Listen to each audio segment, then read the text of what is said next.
جو سب سے بڑا گناہ ہم نے کیا میرے بھائیوں، سب سے بڑا گناہ میں کہتا ہوں وہ یہ کہ ہم نے تعلیم کو بانٹ دیا. ہم نے تعلیم کو بانٹ دیا. تعلیم کو بانٹ دیا اس سے کیا مراد؟ تعلیم کو بانٹ دیا اس کا مطلب یہ کہ ہم نے کہا کہ یہ دنیاوی تعلیم، یہ دینی تعلیم، یہ عصری علوم، یہ دینی علوم. یہ سب سے بڑا گناہ ہم نے کیا کہ ہم نے تعلیم کو بانٹ دیا. تعلیم ایک یونٹ ہے، دین اور دنیا الگ نہیں ہے، یہ ایک یونٹ ہے. علم از اے یونٹ، اور اس بات کو لکھ لینا چاہیے ہمیں کہ علم از اے یونٹ.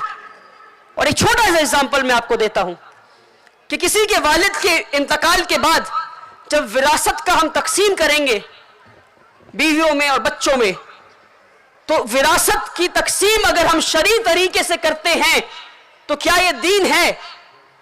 اگر ہم وراثت کی تقسیم اللہ کے رسول صلی اللہ علیہ وسلم کے بتائے ہوئے طریقوں پہ کرتے ہیں تو کیا یہ دین ہے؟